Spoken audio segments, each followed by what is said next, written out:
Hi hello ನಮಸ್ಕಾರಗಳು. Welcome back to S P student back studio YouTube ಚಾನಲ್ಗೆ ನಿಮಗೆಲ್ಲ ಸ್ವಾಗತ ಸುಸ್ವಾಗತವನ್ನು ಕೋರ್ತಾ ಇದ್ದೀನಿ ಸ್ನೇಹಿತರೆ. ಎಲ್ಲರಿಗೂ ಮತ್ತೊಮ್ಮೆ ಸ್ವಾಗತವನ್ನು ಕೋರ್ತಾ ಸ್ನೇಹಿತರೆ, ಇವತ್ತಿನ ವಿಷಯದಲ್ಲಿ ಏನಪ್ಪ ಅಂತಂದರೆ ಧ್ಯಾನ, ಮೆಡಿಟೇಷನ್. ಸೊ ಇವತ್ತಿನ ವಿಷಯದಲ್ಲಿ ಧ್ಯಾನ ಮೆಡಿಟೇಷನ್ನಲ್ಲಿ ನಾವು ಮೊದಲನೇದಾಗಿ ನಿಮಗೆ ಪ್ರಾಣಾಯಾಮ ಅಂದರೆ ಓಂಕಾರ, ಭ್ರಮರಿ ಇವಾದ್ಮೇಲೆ ಪ್ರಾಣಾಯಾಮ ಬರುತ್ತೆ. ಸೊ ಇವತ್ತು ನಾವು ಓಂಕಾರ ಭ್ರಮರಿ ಮಾಡಿಕೊಂಡು ನಾವು ಪ್ರಾಣಾಯಾಮ ಶುರು ಮಾಡೋಣ ಸ್ನೇಹಿತರೆ. ಸೊ ಬನ್ನಿ, ನಿಮಗೆ ಹಿಂದಿನ ವಿಡಿಯೋದಲ್ಲಿ ನಾನು ಯಾಕೆ ನಾವು ಧ್ಯಾನವನ್ನು ಮಾಡಬೇಕು, ಧ್ಯಾನದಿಂದ ಏನೆಲ್ಲ ಬೆನಿಫಿಟ್ಸ್ಗಳು ಇದ್ದಾವೆ ಅಂತ ಹೇಳ್ಬಿಟ್ಟು ನಾನು ನಿಮಗೆ ತಿಳಿಸ್ಕೊಟ್ಟಿದ್ದೀನಿ. ಧ್ಯಾನ ಯೋಗ ಮಾಡೋದರಿಂದ ನಮಗೆ ಮನೋಲ್ಲಾಸ ಮತ್ತು ನಮ್ಮ ಜೀವನದಲ್ಲಿ ಸಂತೋಷ, ನೆಮ್ಮದಿ, ಸುಖವನ್ನು ನಾವು ಕಾಣಬಹುದು ಸ್ನೇಹಿತರೆ. ಸೊ ಅದರಿಂದ ನಾವು ಪ್ರತಿನಿತ್ಯ ಒಂದು ಅರ್ಧ ತಾಸಾದರೂ ನಾವು ಮಾಡಬೇಕು. 1 ತಾಸು ಮಾಡಿದ್ರೆ ನಾವು ತುಂಬ ಒಳ್ಳೆಯದು, ತುಂಬ ಉತ್ತಮ, ಇನ್ನೂ ಒಳ್ಳೆಯ ಆರೋಗ್ಯಕರವಾಗಿ ಇರ್ತೀವಿ ಅಂತ ಹೇಳ್ತಾ, ಯಾಕಂತಂದರೆ ನಾನು ಯಾಕೆ ಅರ್ಧ ತಾಸು 1 ತಾಸು ಹೇಳ್ತಾ ಇದ್ದೀನಿ ಅಂತಂದರೆ ಸ್ನೇಹಿತರೆ, ಯೋಗ ಧ್ಯಾನವನ್ನು ಮಾಡಬೇಕು ಅಂತಂದರೆ ಏನೋ ಒಂದು ಅಂದ್ಕೊಳ್ತಾರೆ, ಇದು ಯಾಕೆ ಮಾಡಬೇಕಪ್ಪ, ನಾವು ಚೆನ್ನಾಗೇ ಇದ್ದೀವಲ್ಲ, ನಮ್ಮ ಆರೋಗ್ಯ ಚೆನ್ನಾಗೇ ಇದೆಯಲ್ಲ ಅಂತೇಳ್ಬಿಟ್ಟು ಹೇಳ್ತಾರೆ. ಸೊ ಅದೇನು ಮಾಡ್ತಾರೆ, ಬರ್ತಾ ಬರ್ತಾ ಅವರೇನಾದರೂ ಆರೋಗ್ಯದಲ್ಲಿ ಏನಾದರೂ ತೊಂದರೆ ಬರುವಾಗ, ಮತ್ತು ಏನಾದರೂ ಒಂದು ಕಾಯಿಲೆ ಕಸ ಬರುವಾಗ, ಸೊ ಆ ಸಮಯದಲ್ಲಿ ಅವರು ಶುರು ಮಾಡ್ತೀವಿ ನಾವು ಎಲ್ಲರೂ ಏನಂತಂದರೆ, ಆರೋಗ್ಯ ಚೆನ್ನಾಗಿ ಇಟ್ಕೊಂಡು ಮೇಂಟೈನ್ ಮಾಡ್ಕೊಂಡು ಹೋಗೋಣ, ಯಾವುದೇ ಕಾಯಿಲೆಗಳು ಬರೋಕ್ಕಿಂತ ಮುಂಚೆನೇ ಹುಷಾರಾಗಿ ಇರೋಣ ಅನ್ನೋದಕ್ಕಿಂತ ಹೇಗಿರುತ್ತೆ ನಾವು, ಸೊ ಅದನ್ನು ನಾವೇನು ಮಾಡ್ತೀವಿ, ಆರೋಗ್ಯನ ಚೆನ್ನಾಗಿಂದ ಈಗ ಒಂದು ನಮಗೆ ಏಜ್ ಅಂತ ಇರುತ್ತಲ್ವ, ಏನು ನಮಗೊಂದು ಏನು ಏಜು ಅಂದರೆ ವಯಸ್ಸು ಅಂತ ಹೇಳ್ಬಿಟ್ಟು ಏನು ಇರುತ್ತಲ್ವ, ಆ ವಯಸ್ಸು ನಾವು ಯಾವಾಗ ಶುರು ಮಾಡ್ತೀವಿ ಅಂದರೆ ಚಿಕ್ಕ ಮಕ್ಕಳಿಂದ ಸ್ಕೂಲಿಗೆ ಹೋಗೋ ತನಕ ಮತ್ತು ದೊಡ್ಡವರಾಗ್ತೀವಿ, ಹಾಗೆ ಸ್ಟೇಜ್ ಬೈ ಸ್ಟೇಜ್ ಹೇಗಿರುತ್ತೆ, ನಾವು ಆವಾಗಿಂದ ಶುರು ಮಾಡಿಕೊಂಡು ನಾವು ಆರೋಗ್ಯವನ್ನು ಕಾಪಾಡಿಕೊಂಡು ಹೋದರೆ ನಮಗೆ ಯಾವುದೇ ಕಾಯಿಲೆ ಕಸಗಡ್ಡೆ ಏನು ಬರಲ್ಲ. ಅಂದರೆ ಮನುಷ್ಯನಾಗಿ ಕಾಯಿಲೆ ಮತ್ತೊಂದು ಎಲ್ಲ ಬರಲೇಬೇಕು. ಅದು ಯಾವ ಥರ ಅಂತಂದರೆ, ಏನಾದರೂ ಒಂದು ವಾತಾವರಣಕ್ಕೋ, ಇಲ್ಲ ನೀರಿಗೋ, ಇಲ್ಲ ಊಟಕ್ಕೋ, ಯಾವುದಾದ್ರೂ ಆ ಥರದಲ್ಲಿ ಬಂದರೆ ನಮಗೆ ಏನೂ ತೊಂದರೆ ಇಲ್ಲ. ಯಾಕಂತಂದರೆ ಇವು ಯೋಗ ಧ್ಯಾನವನ್ನು ನಾವು ಚಿಕ್ಕವರಿಂದ ಅಭ್ಯಾಸ ಮಾಡಿಕೊಂಡು ಬೆಳೀತಾ ಹೋದರೆ ನಮಗೆ ಯಾವುದೇ ನಮ್ಮ ಭಾಗದಲ್ಲಿ ಇರತಕ್ಕಂಥ ಅಂಗಾಂಗಗಳಿಗೆ ಯಾವುದೇ ತೊಂದರೆಗಳು ಆಗಲ್ಲ. ನಾವೇನು ಮಾಡ್ತೀವಿ ಅಂತಂದರೆ, ಚಿಕ್ಕವರಿಂದ ಬೆಳೆದು ಈಗ ಸ್ಟೇಜ್ ಬೈ ಸ್ಟೇಜು ಅಂದರೆ ಈ ಥರ ಯೋಗ ಧ್ಯಾನಗಳು ಮಾಡಲ್ಲ, ಮತ್ತು ನಮ್ಮ ಬಾಡಿಗೆ ಸರಿಯಾದ ಎಕ್ಸಸೈಸರ್ಗಳು ಸಿಗೋದಿರಲ್ಲ. ಸೊ ಆ ಸಮಯದಲ್ಲಿ ಏನಾಗುತ್ತೆ ಅಂತಂದರೆ ಸ್ನೇಹಿತರೆ, ನಮ್ಮ ಭಾಗಗಳಿಗೆ ಅಂದರೆ ನಮ್ಮ ದೇಹದಲ್ಲಿ ಭಾಗಗಳಿಗೆ ಯಾವುದಾದ್ರೂ ದೊಡ್ಡ ಕಾಯಿಲೆ ಬರತಕ್ಕಂಥದ್ದು, ಏನಾದರೂ ಒಂದು ಸಮಸ್ಯೆಗಳು ಆಗತಕ್ಕಂಥದ್ದು ಆಗತ್ತೆ ಸ್ನೇಹಿತರೆ. ಅದು ಏನೇ ಒಂದು ಚಿಕ್ಕದಿಂದ ಇರಲಿ ದೊಡ್ಡದವರೆಗೂ. ಸೊ ನಾವು ಯಾವಾಗ ನಮ್ಮ ದೇಹವನ್ನು, ನಮ್ಮ ಆರೋಗ್ಯದ ಮೇಲೆ ಗಮನವನ್ನು ಇಡೋದು ನಾವು ಮರ್ತೀವೋ, ಅವಾಗೇ ನಮಗೆ ಎಲ್ಲವೂ ಬೇಡವಾದ ನಮ್ಮ ದೇಹದಲ್ಲಿರೋ ಭಾಗಗಳು ಯಾವುದಾದ್ರೂ ಒಂದು ಭಾಗಗಳಿಗೆ, ಸೊ ನಾವು ಯಾವಾಗ ನಮ್ಮ ಆರೋಗ್ಯದ ಮೇಲೆ ಗಮನವನ್ನು ಇಡೋದು ಮರ್ತೀವಿ ಸ್ನೇಹಿತರೆ, ಆವಾಗ ನಮಗೆ ನಮ್ಮ ಅಂಗಾಂಗಗಳಲ್ಲಿ, ನಮ್ಮ ದೇಹದಲ್ಲಿರೋ ಯಾವುದಾದ್ರೂ ಅಂಗಾಂಗಗಳಿಗೆ ರೋಗ ಬಂದು ಸೇರ್ಕೊಳ್ಳೋಕ್ಕೆ ಶುರು ಆಗುತ್ತೆ ಸ್ನೇಹಿತರೆ. ಸೊ ಅದರಿಂದ ನಾವು ಮುಂಜಾಗ್ರತೆ, ನಾನು ಯೂತಿಗೆ ಹೇಳ್ತೀನಿ, ಈಗ ಚಿಕ್ಕ ಮಕ್ಕಳು, ಈಗ ಉದಾಹರಣೆ 1ನೇ ಕ್ಲಾಸಿಂದ ಹೋಗೋ ಮಕ್ಕಳಿಂದ ಹಿಡಿದು ಎಲ್ಲ ಎಜುಕೇಷನಲ್ PhD ಮಾಡೋವರೆಗೂ, ಎಜುಕೇಷನ್ ಮುಗಿಯೋವರಿಗಾಗಿರಲಿ, ಮತ್ತು ರೈತರು, ಪ್ರತಿಯೊಬ್ಬರು ಮಾನವ ಅಂತಂದರೆ ಈ ಮನುಷ್ಯ ಜಾತಿ ಏನಿದೆ, ಪ್ರತಿ ಒಬ್ಬರು ಕೂಡ ಇದನ್ನು ನಾವು ರೂಢಿ ಮಾಡಿಸ್ಕೊಳ್ಳೇಬೇಕು. ನೋಡಿ, ಕೆಲವೊಂದು ನಾವು ಉದಾಹರಣೆಗೆ ಹಳೆ ಕಾಲದಲ್ಲಿ ತಗೊಂಡ್ರೆ ಸ್ನೇಹಿತರೆ, ಅವ್ರು ನೋಡಿ ಏನು ಎಕ್ಸಸೈಸ್ ಅಂತಂದರೆ ಅವ್ರದ್ದು ಅವಾಗಿಂದ ಇವಾಗ ವ್ಯತ್ಯಾಸ ಏನಾಗ್ಬಿಟ್ಟಿದೆ ಅಂದರೆ, ಕೆಲಸಗಳು ಮಾಡೋದು. ಇವತ್ತಿನ ಜನ್ರೇಷನಲ್ಲಿ ಟೆಕ್ನಾಲಜಿ ಮತ್ತೊಂದು ಎ ಐ ಬಂದಿರೋದ್ರಿಂದ ಏನಾಗ್ಬಿಟ್ಟಿದೆ, ಕೆಲಸಗಳು, ಚಟುವಟಿಕೆಗಳು, ನಾವು ಮಾಡೋ ಕೆಲಸಗಳು ತುಂಬ ಕಡಿಮೆ ಆಗಿದೆ. ಹಾರ್ಡ್ ವರ್ಕ್ ಯಾವುದು ಮಾಡಿರ್ತಾರೋ ಅಂಥವ್ರಿಗೆ ಕಾಯಿಲೆ ಕಸಕಟ್ಟಿ ಯಾವುದು ಇರಲ್ಲ ಸ್ನೇಹಿತರೆ. ಈಗ ಆರಾಮಾಗಿ ಸಾಫ್ಟ್‌ವೇರ್ ಅಂತೆ ಮತ್ತೊಂದಂತೆ ಕೆಲವೊಂದು ಕೂತ್ಕೊಂಡೇ ಕೆಲಸ ಮಾಡೋದಂತೆ ಅಂಥವ್ರು ಜಾಸ್ತಿ ಯಾವುದು ಹಾರ್ಡ್ ವರ್ಕು ಮತ್ತು ಯಾವುದು ನಮ್ಮ ದೇಹ ಚಲನೆ ಜಾಸ್ತಿ ಇರೋದಿಲ್ವೋ ಆ ಥರ ಜನಗಳಿಗೆ ಏನಾಗ್ಬಿಡುತ್ತೆ, ಇವು ನಮ್ಮ ದೇಹದಲ್ಲಿ ಇರತಕ್ಕಂಥ ಯಾವುದಾದ್ರೂ ಒಂದು ಆ, ಅಂಗಕ್ಕೆ ಕಾಯಿಲೆಗಳು ಬಂದು ಸೇರ್ಕೊಳ್ಳತಕ್ಕಂಥದ್ದು ಇರುತ್ತೆ. ಸೊ ಅದರಿಂದ ನಾನೇನು ಹೇಳ್ತಾ ಇದ್ದೀನಿ ನಿಮಗೆ, ಯೋಗ ಮತ್ತು ಧ್ಯಾನ ನೀವು ಇದನ್ನು ರೂಢಿಸ್ಕೊಂಡ್ರೆ ಯಾವುದೇ ಕಾರಣಕ್ಕೂ ನಿಮಗೆ ನಮ್ಮ ದೇಹದಲ್ಲಿ ಇರತಕ್ಕಂಥ ಅಂಗಗಳಿಗೆ ಯಾವುದೇ ಕಾರಣಕ್ಕೂ ನಮಗೆ ಕಾಯಿಲೆಗಳು ಮತ್ತು ದೊಡ್ಡ ರೋಗಗಳು ಬರಲ್ಲ ಸ್ನೇಹಿತರೆ. ನಮಗೆ ಈ ಥರ ನಾವು ಯೋಗ ಧ್ಯಾನವನ್ನು ಪ್ರತಿನಿತ್ಯ ಮತ್ತು ಚಿಕ್ಕವರಿಂದ ನಾನು ಹೇಳ್ತಾ ಇದ್ದೀನಿ, ಇದು ಪ್ರತಿಯೊಬ್ಬರು ಶುರು ಮಾಡಬೇಕು. ಯಾರು ಈಗಿಂದನೇ ಶುರು ಮಾಡ್ತಾರೋ ಅದು ಏನಾಗ್ಬಿಡುತ್ತೆ, ಸೊ ನಾವು ಇದನ್ನು ಚಿಕ್ಕವರಿಂದನೇ ರೂಢಿಸ್ಕೋಬೇಕು. ಅದರಿಂದ ನೀವು ಇವಾಗಿಂದನೇ ನೀವು ಧ್ಯಾನ, ಯೋಗವನ್ನು ಶುರು ಮಾಡಬೇಕು. ಸೊ ಅವಾಗ ಏನಾಗುತ್ತೆ, ನಮಗೆ ಯಾವುದಾದ್ರೂ ಕಾಯಿಲೆಗಳು ಬರ್ತಂದರೆ ಈ ಚಿಕ್ಕ ಪುಟ್ಟ ನಾನು ನಿಮ್ಗೆ ಹೇಳಿದೆಲ್ಲ, ನೀರಿಂದನೋ ಇಲ್ಲ ವಾತಾವರಣದಿಂದನೋ ಇಲ್ಲ ಊಟದಿಂದನೋ ಆ ಥರ ಆ ಥರದಿಂದ ಮಾತ್ರ ಅವು ಅಂದರೆ ಚಿಕ್ಕ ಚಿಕ್ಕ ಡಿಸೀಸ್ ಸ್ನೇಹಿತರೆ, ಅವು ಬಂದು ಹೋಗ್ತಾ ಇರ್ತವೆ. ಅದು ಹೆಂಗೆ, ನಮಗೆ ಬೇಸಿಗೆಗಾಲ, ಮಳೆಗಾಲ, ಚಳಿಗಾಲ ಅಂತ ಹೇಳ್ಬಿಟ್ಟು ಏನು ಹೇಳ್ತೀವಿ, ಆ ಥರ ಕಾಲಗಳ ಹೇಗೆ ಬಂದು ಹೋಗ್ತಾ ಇರ್ತವೆ, ಅದೇ ಥರ ಈ ನೆಗಡಿ, ಕೆಮ್ಮು, ಜ್ವರ ಈ ಚಿಕ್ಕ ಪುಟ್ಟದು ವಾತಾವರಣದಿಂದ, ನೀರಿಂದ, ಊಟದಿಂದ ಬಂದು ಹೋಗ್ತಾ ಇರ್ತವೆ ಸ್ನೇಹಿತರೆ. ಸೊ ಇದು ನಿಮಗೆ ದೊಡ್ಡ ರಹಸ್ಯ ಅಂತಲೇ ಹೇಳ್ಬೋದು ಸ್ನೇಹಿತರೆ. ಅದರಿಂದ ದಯವಿಟ್ಟು S P Suryam life studio YouTube ಚಾನಲ್ನ ನೀವು ಸಬ್ಸ್ಕ್ರೈಬ್ ಮಾಡ್ಕೊಳ್ಳಿ. ಇದೇ ಥರ ಬಹಳಷ್ಟು ವಿಷಯಗಳು ನಿಮಗೆ ತರ್ತೀನಿ ಅಂತ ಹೇಳ್ಬಿಟ್ಟು ನಾನು ಹೇಳ್ತೀನಿ ಸ್ನೇಹಿತರೆ. ಮತ್ತು ಈ ಒಂದು ವಿಧ ಆದರೆ ನಮ್ಮ ಆರೋಗ್ಯ ಕಾಪಾಡ್ಕೊಳ್ಳಿಕ್ಕೆ ಮತ್ತೊಂದು ವಿಧ ಅಂದರೆ, ನಾವು ಯಾವ್ಯಾವ ರೀತಿಯಲ್ಲಿ ನಮ್ಮ ದೇಹದ ಭಾಗಗಳ ಅಂಗಾಂಗಗಳಿಗೆ ನಮ್ಮ ಕೈಯಾರೆ ಹೇಗೆ ನಾವು ಹಾಳು ಮಾಡ್ಕೊಳ್ತೀವಿ ಅಂತಂದರೆ, ನೋಡಿ ಸ್ನೇಹಿತರೆ, ಕಾಯಿಲೆಗಳು ಬರಲಿಕ್ಕೆ ಕಾರಣಗಳು ಅಂತಂದರೆ ಕೆಲವೊಂದು ಡ್ರಿಂಕ್ಸ್ಗಳಾಗಿರ್ಬೋದು, ಮತ್ತು ಏನು ಗುಟ್ಕಾ ಅಂತೆ, ಬೀಡಿ ಅಂತೆ, ಸಿಗರೇಟ್ಗಳಂತೆ, ಸೊ ಈ ಥರ ಇದು ಒಂದು ದೊಡ್ಡ ಇದು ಆಗ್ಬಿಟ್ಟಿದೆ ಸ್ನೇಹಿತರೆ. ಅದರಿಂದ ನಮಗೆ ನಾವೇ ಕಾಯಿಲೆಗಳು ನಮ್ಮ ಆರೋಗ್ಯದ, ನಮ್ಮ ದೇಹದಲ್ಲಿ ಇರತಕ್ಕಂಥ ಅಂಗಾಂಗಗಳಿಗೆ ನಾವೇ ಕೈಯಾರೆ ನಮ್ಮ ಕಾಸುಗಳನ್ನು ನಾವು ಖರ್ಚಿಟ್ಟು ನಮ್ಮ ಆರೋಗ್ಯದ ಅಂಗಾಂಗಗಳನ್ನು ರೋಗಗಳು ತಗೊಳ್ತಕ್ಕಂತಹದ್ದು ಇವತ್ತಿನ ದಿನದಲ್ಲಿ ಬಹಳ ಆಗಿದೆ ಸ್ನೇಹಿತರೆ. ಸೊ ಇದು ಒಂದು ರೀತಿಯಲ್ಲಿ ನಮ್ಮ ಆರೋಗ್ಯದಲ್ಲಿ ಅಂಗಗಳ ನಮ್ಮ ದೇಹದ ಭಾಗದಲ್ಲಿ ರೋಗಗಳು ನಾವೇ ತಗೊಳ್ತಕ್ಕಂಥದ್ದು. ಸೊ ಇವುಗಳಿಗಿಂತ ನೀವು ತುಂಬ ದೂರನೇ ಇರಬೇಕಾಗತ್ತೆ ಸ್ನೇಹಿತರೆ. ನಮ್ಮ ದೇಹದ ಭಾಗಗಳನ್ನು ಸುರಕ್ಷಿತವಾಗಿ ಇಡಬೇಕಂತಂದರೆ, ಅಂದರೆ ನೋಡಿ, ನಾವೇನು ಮಾಡ್ತೀವಿ ಸ್ನೇಹಿತರೆ, ದೇವರು ಅಂತ ಹೇಳ್ಬಿಟ್ಟು ಏನೋ ನಮ್ಮ ತಂದೆ ತಾಯಿಯರು ನಮಗೆ ಹುಟ್ಟಿಸಿರ್ತಾರೆ. ನಾವು ಅವರಿಗೆ ಮೊದಲು ನಾವು ನಮಸ್ಕಾರ ಮಾಡಬೇಕು. ಆಮೇಲೆ ಇದೇನು ದೇವರು ಮತ್ತೊಂದು ಹೇಳ್ತೀವಿ, ನಾವು ಎಲ್ಲರೂ ಈಗ ಹಿಂದೂ ಆಗಿ ಹುಟ್ಟಿದ್ದೀವಿ. ಅದು ನಮಗೆ ಅದೇನು ಕಾಯಕವೇ ಕೈಲಾಸ ಅಂತ ಹೇಳ್ತಾರಲ್ಲ, ಹುಟ್ಟೋದ್ರಿಂದ ಹಿಡಿದು ಸಾವಿನವರೆಗೂ ನಾವು ಹಿಂದೂ ಆಗಿ ಹುಟ್ಟಿದ್ದೀವಿ. ನಾವು ನಮ್ಮ ದೇವರನ್ನು ನಾವು ಪಾಲನೆ ಮಾಡಬೇಕು, ಪೋಷಣೆ ಮಾಡಬೇಕು ಮತ್ತು ಎಲ್ಲ ದೇವಸ್ಥಾನಕ್ಕೆ ಹೋಗ್ಬೇಕು. ಯಾಕೆ ದೇವಸ್ಥಾನಕ್ಕೆ ಹೋಗಬೇಕು ಸ್ನೇಹಿತರೆ ಅಂತಂತ ಹೇಳ್ತೀನಿ ನಿಮಗೆ. ನಮಗೆ ತಂದೆ ತಾಯಿಯರೇ ನಮಗೆ ಮೊದಲ ದೇವರು.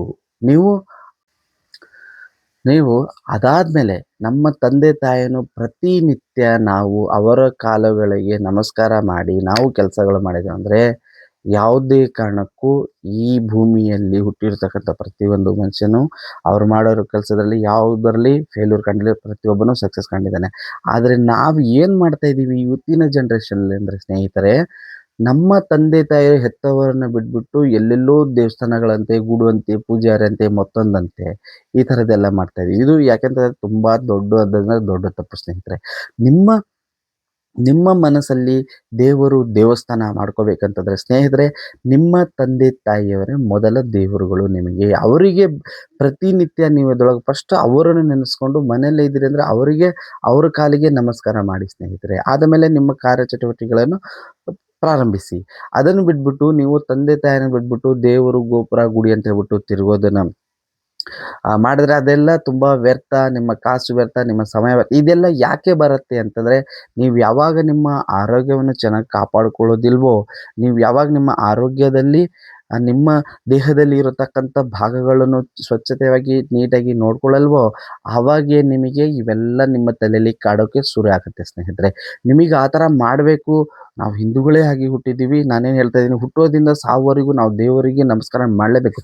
ಅದು ಯಾವಾಗ ಗೊತ್ತಾ ಸ್ನೇಹಿತರೆ, ನಿಮ್ಮ ಆರೋಗ್ಯ ಚೆನ್ನಾಗಿ ಅದೇನು ನಾವು ದೇವರು ಅಂತ ಹೇಳ್ತೀವಲ್ಲ, ನಮ್ಮ ದೇಹವೇ ದೇಗುಲ, ನಮ್ಮ ಆತ್ಮವೇ ದೇವರು.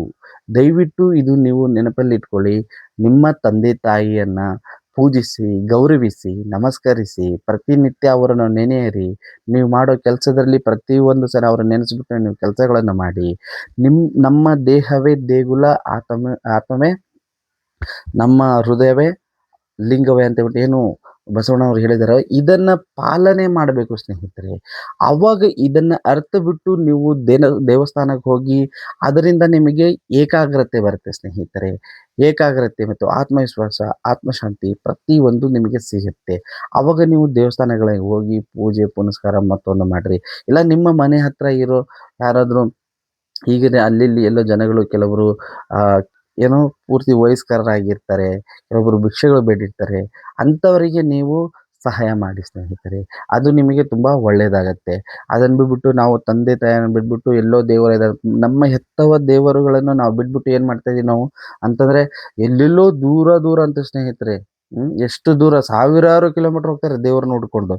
ಸೊ ಅದು ಅದು ಸಾವಿರಾರು ಕಿಲೋಮೀಟರ್ ಹೋಗಿ ಅದು ಹೇಗೆ ಹೋಗ್ಬೇಕಂದ್ರೆ, ನೀವು ಆರೋಗ್ಯವಾಗಿರಬೇಕು. ನಮ್ಮ ದೇಹದಲ್ಲಿ ಇರತಕ್ಕಂಥ ಭಾಗಗಳನ್ನೆಲ್ಲ ಸ್ವಚ್ಛವಾಗಿ ಇಟ್ಟುಕೊಂಡು, ಆವಾಗ ನಾವು ಸಾವಿರ ಕಿಲೋಮೀಟರ್ ಹೋಗೋಣ, 10,000 ಕಿಲೋಮೀಟರ್‌ನು ಹೋಗೋಣ ಸ್ನೇಹಿತರೆ. ಅದೇನೋ ಹೇಳ್ತಾರಲ್ಲ, ಅದು ಯಾವಾಗ ಅನ್ವಯಿಸುತ್ತೆ ಅಂತಂದರೆ, ದೇಶ ಹೋದು ಕೋಶ ನೋಡು ಅಂತ ಹೇಳ್ಬಿಟ್ಟು ಏನು ಹೇಳ್ತಾರಲ್ಲ, ಆ ಥರ ಆಗತ್ತೆ. ಆವಾಗ ನೋಡೋಣ, ಅದು ನಮಗೆ ಒಳ್ಳೆಯದು. ಅದರಲ್ಲಿ ಕೂಡ ನಮಗೆ ತುಂಬ ಸಂತೋಷ ಕೆಲವೊಂದು ದೇವಸ್ಥಾನಗಳು, ಗುಡ್ಡ ಬೆಟ್ಟಗಳು ನೋಡೋದ್ರಿಂದ ಕೂಡ ಮನಸ್ಸಿಗೆ ತುಂಬ ನೆಮ್ಮದಿ, ಶಾಂತಿ ಸಿಗುತ್ತೆ ಸ್ನೇಹಿತರೆ. ಆ ಸಮಯದಲ್ಲಿ ಅದನ್ನು ಮಾಡ್ಕೊಳ್ಳೋಣ. ಅದನ್ನು ಬಿಟ್ಬಿಟ್ಟು ನಾನೇನು ಹೇಳ್ತಾ ಇದ್ದೀನಿ ಅಂದರೆ, ನಾವು ಚಿಕ್ಕವರಿಂದನೇ ಶುರು ಮಾಡಬೇಕು. ಈಗೇನೋ ಯೂತ್ ಏನೋ ಸ್ಟಡಿ ಮಾಡ್ತಿರಲ್ಲ, ನೀವು 1ನೇ ಕ್ಲಾಸಿಂದ ಹಿಡಿದು ಏನೇನು ಕಾಲೇಜುಗಳಿಗೆ ಹೋಗ್ತಾಯಿದ್ರು, ಸ್ಕೂಲಿಗೆ ಹೋಗ್ತಾಯಿದ್ರು, ಪ್ರತಿಯೊಬ್ಬರು ನೀವುಗಳು ಧ್ಯಾನ, ಯೋಗವನ್ನು ಶುರು ಮಾಡ್ಕೊಳ್ಳಿ. ಏನೋ ಸ್ಕೂಲಿಗೆ ಹೋಗೋರು, ನೀವು ಸ್ಪೋರ್ಟ್ಸ್ ಭಾಳ ಮುಖ್ಯ. ಪ್ರತಿಯೊಬ್ಬರೂ ಭಾಗವಹಿಸಬೇಕು ಸ್ನೇಹಿತರೆ. ನಾನು ನಿಮ್ಮಲ್ಲಿ ಮನವಿ ಮಾಡ್ಕೊಳ್ಳೋದು ಇದು ಒಂದೇ. ಯಾಕೆಂತಂದರೆ, ನೀವು ಪ್ರತಿಯೊಬ್ಬರು ನಿಮ್ಮ ಎಜುಕೇಷನ್ ಜೊತೆಗೆ ನೀವು ಪ್ರತಿಯೊಬ್ಬರೂ ಸ್ಪೋರ್ಟ್ಸಲ್ಲಿ ಭಾಗವಹಿಸಬೇಕು. ಸ್ಪೋರ್ಟ್ಸು ಆಡ್ತಾ ಇದ್ರೆ, ಓದ್ತಾ ಇದ್ರೆ ಏನಾಗುತ್ತೆ, ನಿಮ್ಮ ದೇಹದಲ್ಲಿರೋ ಎಲ್ಲ ಅಂಗಾಂಗಗಳು ಚಲನೆಯಲ್ಲಿ ಇರ್ತವೆ. ಎಲ್ಲವೂ ಚೆನ್ನಾಗಿ ಕೆಲಸ ಮಾಡುತ್ತೆ. ಆವಾಗ ನಿಮಗೆ ಕಾಯಿಲೆ ಕಸಗಡ್ಡಿಗಳು ಬರಲ್ಲ ಸ್ನೇಹಿತರೆ. ಸೊ ಇದು ಇವತ್ತು ನಿಮಗೆ ಬಹಳ ಮುಖ್ಯವಾಗಿತ್ತು. ಇದೇ ಥರ ಇನ್ನು ಬಹಳ ವಿಷಯಗಳು ತಿಳ್ಕೊಳ್ಳೋಣ ಸ್ನೇಹಿತರೆ. ಇನ್ನು ಮುಂದಿನ ವಿಡಿಯೋಗಳಲ್ಲಿ ಹೇಳೋಣ. ಸೊ ಇವತ್ತು ನಾವು ಏನು ಧ್ಯಾನ ಯಾಕೆ ಮಾಡಬೇಕು ಅನ್ನೋದ್ರ ಬಗ್ಗೆ ನಾವು ಚರ್ಚೆಯನ್ನು ಮಾಡ್ತಾ ಇದ್ದೀವಿ. ಸೊ ಬನ್ನಿ ಸ್ನೇಹಿತರೆ, ಇವತ್ತಿನ ವಿಡಿಯೋದಲ್ಲಿ ನಾವು ಧ್ಯಾನದಲ್ಲಿ ಓಂಕಾರ, ಭ್ರಮರಿ, ರಿಲ್ಯಾಕ್ಸ್ ಅನ್ನೋದನ್ನ ನಾವು ಮುಂದುವರಿಸ್ತಾ ಇದ್ದೀವಿ. ಸೊ ಓಂಕಾರ, ಭ್ರಮರಿಯನ್ನು ನಾವು ಶುರು ಮಾಡಿಕೊಂಡು ಮುಂದಕ್ಕೆ ಹೋಗೋಣ ಬನ್ನಿ ಸ್ನೇಹಿತರೆ.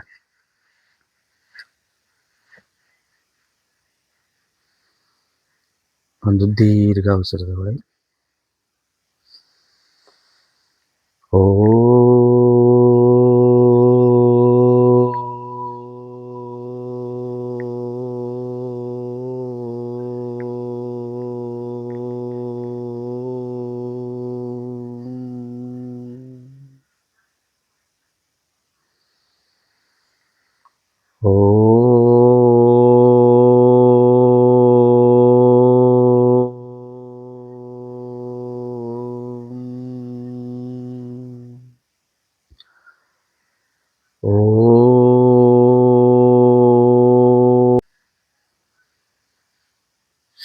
ಈಗ ಓಂಕಾರ ಆಯಿತು ಸ್ನೇಹಿತರೆ. ನೆಕ್ಸ್ಟು ಭ್ರಮರಿ. ಸೊ ಭ್ರಮರಿ ಹೇಗೆ ಮಾಡಬೇಕನ್ನೋದು ನಿಮಗೆ ತೋರಿಸ್ಕೊಡ್ತೀನಿ. ಭ್ರಮರಿ ಮುಗಿದ ನಾನು ಪ್ರತಿ ವಿಡಿಯೋದಲ್ಲಿ ನಾನು ನಿಮಗೆ ಹೇಳ್ತಾ ಇರ್ತೀನಿ, ಓಂಕಾರ ಇದು ಪ್ರತಿಯೊಬ್ಬರೂ ಮಾಡ್ಬೇಕು ಸ್ನೇಹಿತರೆ. ಇನ್ನೊಂದು ವಿಷಯ ಹೇಳಲಿಕ್ಕೆ ನಾನು ಇಷ್ಟಪಡ್ತೀನಿ ಸ್ನೇಹಿತರೆ. ಇದು ಯೋಗ, ಧ್ಯಾನ ಅಂತ ಹೇಳ್ಬಿಟ್ಟು ಏನಿದೆಯಲ್ಲ, ಓಂಕಾರ.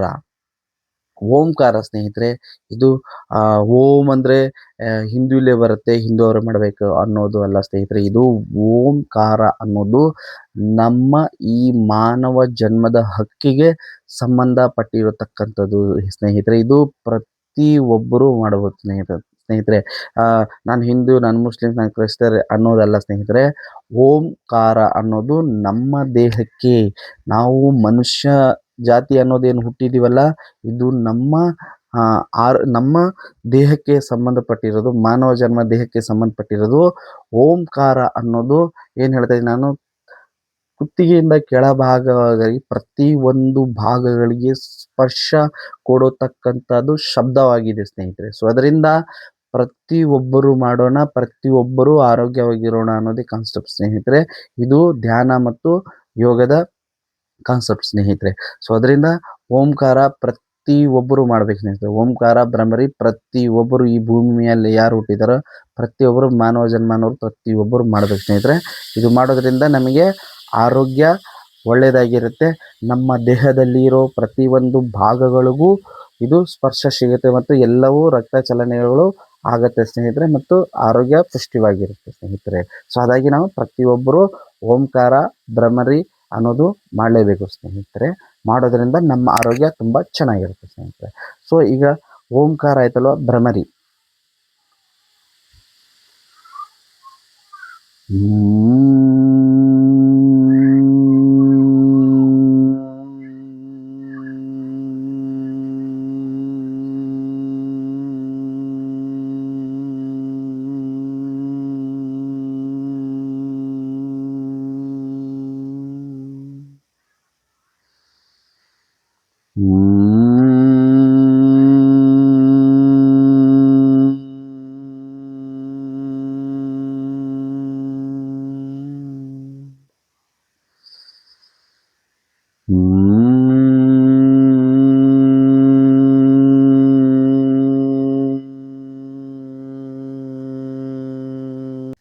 ಇದು ಸ್ನೇಹಿತರೆ ಓಂಕಾರ, ಭ್ರಮರಿ. ಸೊ ನಾವು ಯಾವಾಗ ಧ್ಯಾನವನ್ನು ಮಾಡ್ತೀವಿ, ಮೊದಲನೇ ಸ್ಟೇಜ್ ನಮ್ಮ ಸೊಂಟ ನೇರವಾಗಿ ಇಟ್ಕೊಂಡು ನಾವು ಧ್ಯಾನವನ್ನು ಮಾಡಬೇಕಾಗುತ್ತೆ ಸ್ನೇಹಿತರೆ.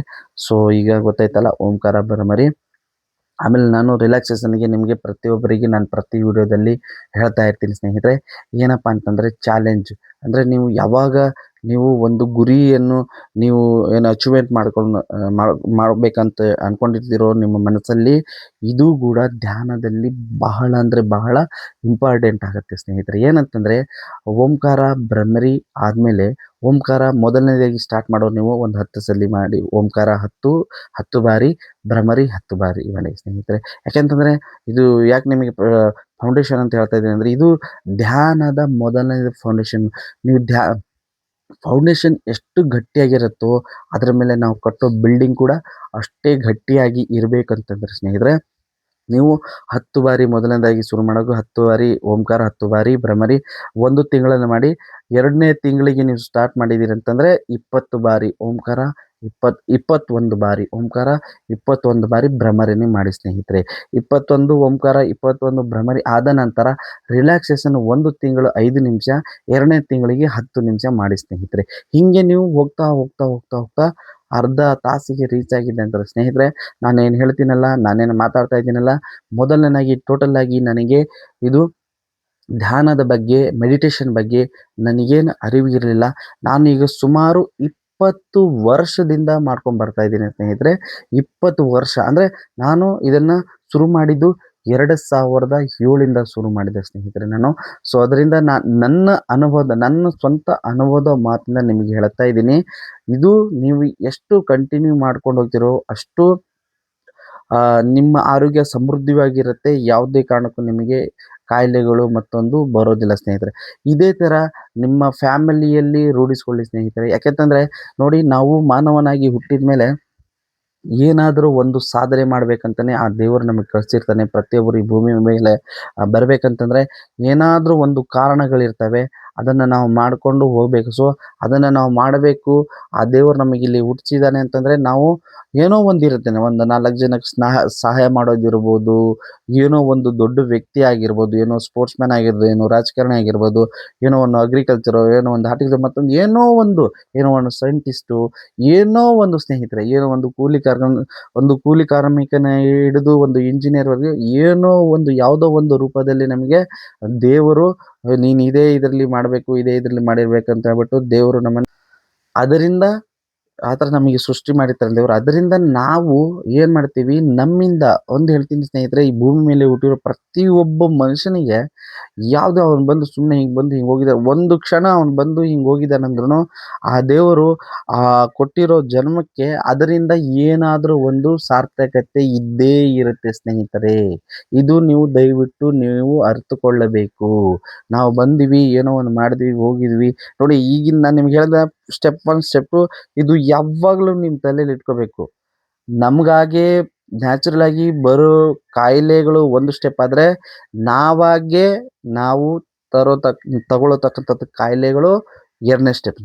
ಸೊ ಇದನ್ನು ಅವಾಯ್ಡ್ ಮಾಡಿ, ಚೆನ್ನಾಗಿ ಧ್ಯಾನ ಮಾಡಿ, ಯೋಗ ಮಾಡಿ, ಆರೋಗ್ಯವಾಗಿ ಇರಿ ಅಂತ ಹೇಳ್ಬಿಟ್ಟು ಹೇಳ್ತೀನಿ ಸ್ನೇಹಿತರೆ. ಸೊ ನಾನು ನಿಮ್ಗೆ ಹೇಳಿದ್ನಲ್ಲ, ನಾವು ಮಾನವನಾಗಿ ಭೂಮಿ ಮೇಲೆ ಬರ್ತೀವಿ ಅಂತಂದರೆ ಅದು ಏನೋ ಒಂದು ಕಾರಣಗಳಿರುತ್ತೆ. ಅದರಿಂದ ಹಲವಾರು ಜನಗಳಿಗೆ ಉಪಯೋಗ ಆಗಿರುತ್ತೆ ಸ್ನೇಹಿತರೆ. ನಾವು ಹುಟ್ಟಿದ್ದು ವೇಸ್ಟು ಅಂದ್ಕೊಂಡು ನೀವು ಅಂದ್ಕೊಂಡಿರ್ಬೋದು, ಆದರೆ ಅಲ್ಲ. ನಾವು ಯಾಕೆ ಹುಟ್ಟಿದ್ದೀವಿ ಅನ್ನೋದ್ರ ಬಗ್ಗೆ ನಾವು ಸ್ವಲ್ಪ ದಿನ ಚರ್ಚೆಗಳು ಮಾಡಬೇಕಾಗತ್ತೆ ಸ್ನೇಹಿತರೆ. ನಾವೇನು ಕೆಲಸ ಮಾಡ್ತಾ ಇದ್ದೀವಿ, ಕೆಲವರು ಹೇಳ್ತಾರೆ ನಾನು ತಿಳ್ಕೊಂಡಿರತಕ್ಕಂಥದ್ದು, ನಾನು ಈ ಫೀಲ್ಡಿಗೆ ಬಂದು ನಾನು ಈ ಯೋಗ, ಧ್ಯಾನ ಮತ್ತು ನಾನು ಮಾಡೋದು ನೇಚರ್ ಜೊತೆ ಕೆಲಸ ಮಾಡ್ತೀನಿ ಸ್ನೇಹಿತರೆ. ನನ್ನ ಅನುಭವ ಹೇಳಬೇಕಂದ್ರೆ ಒಂದು 20 ವರ್ಷದ ಅನುಭವ ಹೇಳಬೇಕಂತಂದ್ರೆ ಸ್ನೇಹಿತರೆ, ನಿಮಗೆ ನಾನು ಒಂದು ಟ್ರೈನರ್ ಆಗಿ ಕೆಲಸ ಮಾಡಿ ಟ್ರೈನಿ ಆಗಿ ಈ ಯೋಗ ಧ್ಯಾನವನ್ನು ತಿಳಿದುಕೊಂಡು ತೋಟಗಾರಿಕೆ ತರಬೇತಿ ನಾನು ಪಡೆದಿರೋದು. ತೋಟಗಾರಿಕೆ ತರಬೇತಿ ಆದ ಮೇಲೆ ತರಬೇತಿದಾರನಾಗ್ತೀನಿ ಸ್ನೇಹಿತರೆ. ತರಬೇತಿದಾರನಾದ ಮೇಲೆ ಹಲವಾರು ವಿದ್ಯಾರ್ಥಿಗಳಲ್ಲಿ ನಾನು ತಿಳಿದುಕೊಂಡಿರೋದೇನೆಂದರೆ ಸ್ನೇಹಿತರೆ, ಒಂದು ಏನೋ ಒಂದು ಹಳ್ಳಿಲಾಗಿರ್ಬೋದು ಮತ್ತು ಸಿಟಿಲಾಗಿರ್ಬೋದು, ಉದಾಹರಣೆಗೆ ಹಳ್ಳಿದೇ ತಗೋಬೇಕಂತಂದರೆ ಅವರಲ್ಲಿ ಬಹಳಷ್ಟು ಟ್ಯಾಲೆಂಟ್ ಇರುತ್ತೆ ಸ್ನೇಹಿತರೆ. ವಿದ್ಯಾರ್ಥಿಗಳಲ್ಲಿ ಬಹಳಷ್ಟು ಟ್ಯಾಲೆಂಟ್ ಇರುತ್ತೆ. ಆದರೆ ಆ ಟ್ಯಾಲೆಂಟನ್ನು ಎಲ್ಲಿ ಉಪಯೋಗಿಸ್ಕೊಳ್ಬೇಕು ಅನ್ನೋ ಅವರಿಗೆ ಪ್ಲಾಟ್‌ಫಾರ್ಮ್ ಸಿಗ್ತಾ ಇಲ್ಲ ಸ್ನೇಹಿತರೆ. ಇದು ಬಹಳ ತೊಂದರೆ ಆಗ್ತಿದೆ. ಸೊ ಅದರಿಂದ ನಾನು ನಿಮ್ಗೆ ಹೇಳ್ತಾ ಇದ್ದೀನಿ, ಈ ಥರ ನೀವು ಯೋಗ, ಧ್ಯಾನ ಮಾಡೋದ್ರಿಂದ ನಿಮ್ಮ ಬುದ್ಧಿ ಚುರುಕುಗೊಳ್ಳುತ್ತದೆ. ಆಮೇಲೆ ನಾವು ಪ್ರಪಂಚದಲ್ಲಿ ಇದ್ದೀವಿ ಅನ್ನೋದು ನಮಗೆ ನಾವೇ ಗುರುತಿಸ್ಕೊಳ್ತೀವಿ ಸ್ನೇಹಿತರೆ. ಸೊ ಈ ಥರ ಇದೆಲ್ಲ ಬುದ್ಧಿಶಕ್ತಿ ಮತ್ತು ಈ ಥರ ಎಲ್ಲ ನಿಮಗೆ ಆ ಮಾತುಕತೆಗಳು, ಬೇರೆದೆಲ್ಲ ವಿಚಾರಗಳು ನಾವು ಕಲ್ತ್ಕೊಳ್ಳೋಕ್ಕೆ ಆಸಕ್ತಿ ಹುಟ್ಟಿಸೋದೇ ಈ ಧ್ಯಾನದ ಕೆಲಸ ಆಗಿರುತ್ತೆ ಸ್ನೇಹಿತರೆ. ಸೊ ಅದರಿಂದ ಪ್ರತಿಯೊಬ್ಬರು ಧ್ಯಾನವನ್ನು ಮಾಡಿ ಆರೋಗ್ಯವಾಗಿರಿ. ನಿಮ್ಮ ಫ್ಯಾಮಿಲಿ ಕೂಡ ಎಲ್ಲರಿಗೆ ಆರೋಗ್ಯವಾಗಿ ಇರಿಸಿ. ನಮಗೋಸ್ಕರ ನಮ್ಮ ತಂದೆ ತಾಯಿ ಇರ್ತಾರೆ, ನಮ್ಮ ಅಕ್ಕ ತಂಗಿಯರು ಇರ್ತಾರೆ, ನಮ್ಮ ಅಣ್ಣ ಇರ್ತಾರೆ, ನಮ್ಮ ಹೆಂಡತಿರು ಇರ್ತಾರೆ, ಮಕ್ಕಳಿರ್ತಾರೆ.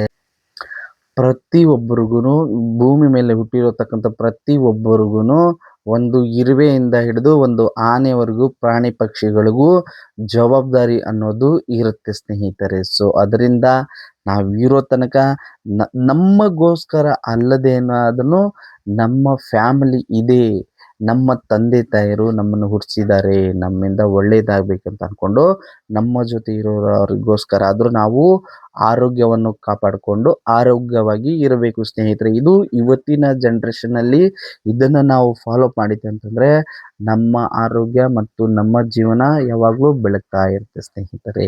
ಮತ್ತು ನಮ್ಮಿಂದ 4 ಜನರಿಗೆ ಒಳ್ಳೆಯದೇ ಆಗುತ್ತೆ ಸ್ನೇಹಿತರೆ. 4 ಜನ ಕೂಡ ನಮಗೋಸ್ಕರ ಒಳ್ಳೆಯದನ್ನೇ ಬಯಸ್ತಾರೆ ಸ್ನೇಹಿತರೆ. ಓಕೆ, ಸೊ ಈ ಥರ ಎಲ್ಲ ಇರ್ತವೆ ಮತ್ತು ಇನ್ನೂ ಬಹಳಷ್ಟು ವಿಚಾರಗಳು ಮುಂದೆ ಮಾತಾಡೋಣ ಅಂತ ಹೇಳ್ತಾ, ಈಗ ನಾನು ಓಂಕಾರ ಮತ್ತು ಭ್ರಮರಿ ಮತ್ತು ರಿಲ್ಯಾಕ್ಸೇಷನ್ ಬಗ್ಗೆ ನಿಮಗೆ ತಿಳಿಸ್ಕೊಡ್ತಾ ಇದ್ದೀನಿ ಸ್ನೇಹಿತರೆ. ಸೊ ಮುಂದೆ ನಾವು ಈಗ ಓಂಕಾರ, ಭ್ರಮರಿ, ರಿಲ್ಯಾಕ್ಸೇಷನ್ ನೀವು 1 ತಿಂಗಳು ಮಾಡಬೇಕು. ಯಾಕಂತ ಹೇಳ್ತಾ ಇದ್ದೀನಿ ಅಂದರೆ, 1 ತಿಂಗಳು ನೀವು ನಾನು 1 ವಾರ ಮಾಡಿಬಿಟ್ಟು 2ನೇ ವಾರ ನಾನು ಪ್ರಾಣಾಯಾಮಕ್ಕೆ ಹೋಗ್ಬೋದಲ್ಲ ಅಂತ ಬಿಟ್ಟಲ್ಲ.